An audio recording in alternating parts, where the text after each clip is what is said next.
Алмазбек Атамбаевдин оюнда ошол ишке ашпай калган планы боюнча Алмазбек Атамбаев ошол көшөгөнүн артында аталык болуп отуруп, анан президентибиз, эл шайлаган президентибиз ал курчак, жөн эле оюнчук болуп отуруп, жасалма түрдө жалпы бүт бийликтин бардыгын толугу менен эле мурункудай эле ошол демократияга каршы, мыйзамга, конституцияга каршы Атамбаевдин колунда болуп, анан ошол Сапар, Индира, Абдил, дагы башкалар аркылуу, значит, жанагы өзү дайындаган түкүрүк өкмөт, Чимкирик жогорку кеңеш, ошонун бардыгы аркылуу бул бийликтин бардыгын өзү ушул мамлекеттүүлүк ушунун колунда болуп калышы болуп керек эле да.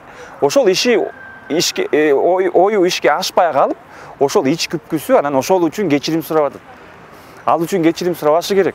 Ал үчүн биз элибиз, значит, азыркы президентибизге рахматыбызды айтып, ошол планга баш ийбей, как раз элдин тарабына өтүп, жанагы уюшулган кылмыш мафиянын, значит, жолун улабай, өз алдынча болгону үчүн биз азыркы президентибизге ыраазы болушубуз керек. Мурунку президентибизди айта турган болсок, бул кишиге биздин элибиз ишенип, мына жаштарыбыз эбегейсиз жанагындай бааны төлөп, ошол мына азыр айтып атпайбы, мен келгенде дейт, мамлекет өрттөнүп аткан депчи. Ал мамлекетти өрттөгөн ким? Атамбаев өрттөгөнү беле? Тынч жаткан мамлекетти ошол Кыргызстанда апрель айында ошол Атамбаевга ишенип, биз, мен дагалардын арасында, акыйкаттыкты орнотот экен, коррупцияны жоёт экен, чындыкты, кандайдыр бир чындыктын заманы келет экен деп биз ишенип, ошол жанагындай биздин ондогон балдарыбыз, значит, жанын кыйып берип, ошол Байкиевтерди биз кетиргенбиз Атамбаевга ишенип. Анан ошондой өрттөнгөн. Бирок ошого да биз макул болгонбуз. Эми эмне болсо дагы ушундан улам мына бир жакшы бир бийлик келсе экен, бир жыргалчылык, бир жакшы эркиндиктер орносо экен деп күткөнбүз, ишенгенбиз. Анан эмне болду аягында? Эмне болду аягында? Мына ушул азыркы мына айтып атат, КГБ артынан жүрөт дейт, соттор, значит, акыйкатсыздык дейт, сөз эркиндигине коркунуч деп атат мына азыр кечке.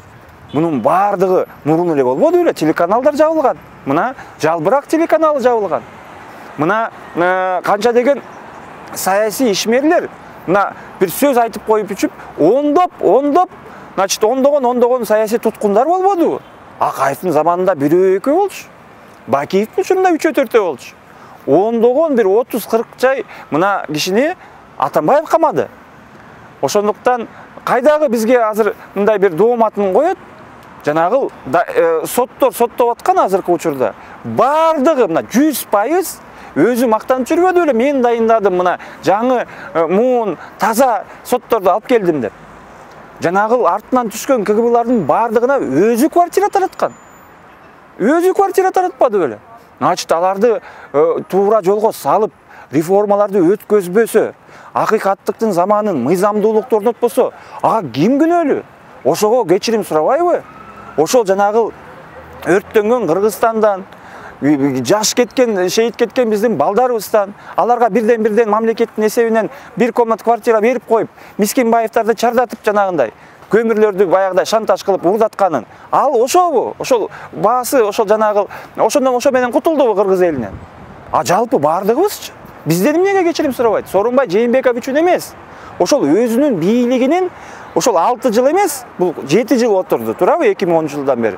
Ошол ар бир күнүнө кечирим сурашы керек. Бизден Сооронбай Жээнбеков үчүн эмес. Сооронбай Жээнбековго мына ал кандай бир аракет кылып атат, анын эсеби башка. Ал биз аны өзү жооп берет. Өзү бийлиги үчүн. Атамбаевдин бийлиги үчүн. Атамбаев, значит, кечирим сурабайбы, ишке ашпай калды. Мына жакында 7 апрель келип атат. Анан бул жалгыз эле ошол кечирими сураганы, бул ичи күпкүсү ошол, значит, эл шайлаган демократиялык президентибиз бунун колуна, значит, курчак болбойм деп туруп, бер жака элдин тарабына өтүп кеткени ошол ич күпкүсү анан жер тепкилеп атат. Ошонун негизи дагы Bunun сөзü дагы табиятта ошол болуп атат. Мен ошол мүмкүнчүлүктөн пайдаланып, жерде бир саясатчы сөрөйлөр, коомдук ишмерлер, значит, кечөөгүнү ээрчип ошоктан тегеректеп турушат Атамбаевди. Анан эмне десең, дейт, бул эми азыркы учурда биз буну пайдаланышыбыз керек, бул дейт парламентаризмди орнотот дейт. Мен сурайт элем, бул киши абсолюттук авторитарный деятель болуп, ошол президент болуп турганда, значит, ишке ашырбаган лозунгдарды өзү убада кылган мурун эле. Ошол бардыгын мына кылам, тигини кылам, акыйкаттыкты орнотом, бардыгын жоём, бардыгын тизем, бардыгын ушундай менен. Эми дагы бир жолу биз ишенишибиз керек экен да. Дагы бир жолу буну ээрчип, дагы бир жолу биз азыр Кыргызстанды өрттөп, дагы бир жолу кыйратып, значит, дагы бир жолу ушул Атамбаевка бийлик алып беришибиз керекпи? Эми качанкыга чейин? Ошондуктан бул жерде албетте эч кандай принцип жок. Атамбаевда ишене турган бир дагы эми мындай акылдуу эмес, бир намыстуу дагы, мындай бир соо киши ишенбейт бул кишиге. Ошондуктан бул кишинин дагы али алдыда, мен билесиздер, көп мына айлардан эмес, жылдардан бери айтып келатам. Бунун эбегейсиз кылмыштары моралдык жактан дагы, саясий жактан дагы, и кылмыш жаза кодекси боюнча дагы жооп бере турчу, значит, күнүшү али алдыда.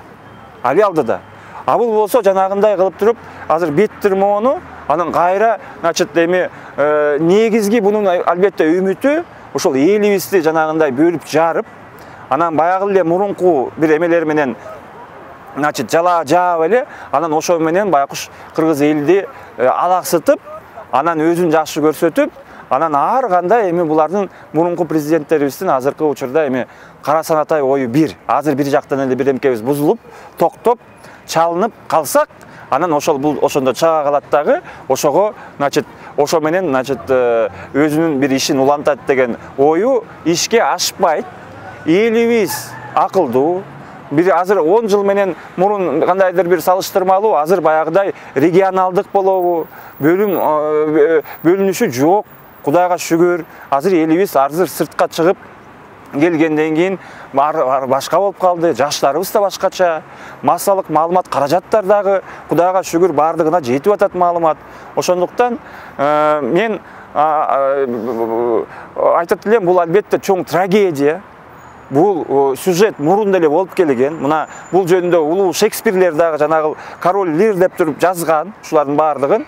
Эми бул ушул театрда эле коюлчу бир постановка болушу керек, бирок азыркы саясатка, келечектеги мына азыркы тарыхыбызга Атамбаевдин ролу ойнолду, чекит коюлду. Бул жөнүндө биз театрда эле көрүшүбүз керек. Азыркы элдин 1% Атамбаевга ишенбейт.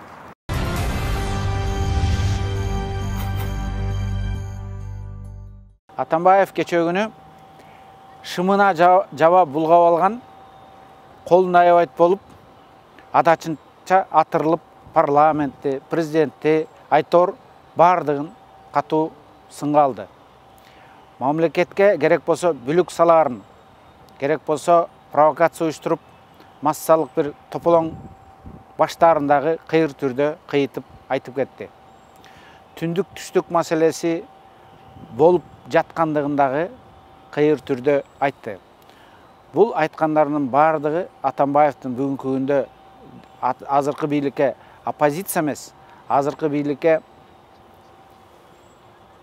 ичкүйдүлүк, кек, өч алуу, жеке ыза деңгээлиндеги гана сөздөр.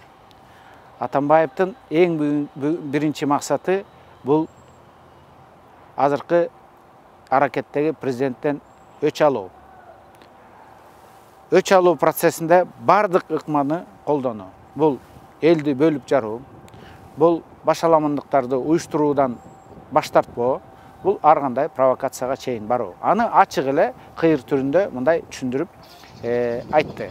Мисалы үчүн жанагы милициялар бул президентти колдоп өз элин атпайт деген сөздүн төркүнү кечирип койгула, мен бул президентти алып келгениме мен ал катамды оңдойм дегени, ошонун бардыгы ошол сөздүн төркүнү бар, ошого иштерге такалат. Эми айтканы боюнча, Атамбаев 7 жыл мамлекеттик бийликтин эң жогорку тепкич кызматында турганда кландык башкарууну апайыне жеткирген. Жан сакчыларын, журналисттерин шоопурун алып келип, күч органдарын башкартып, сот системасын башкартып, мамлекеттеги бардык таасирдүү кадрлык саясатты ошол шоопуруна башкартып койбоду беле.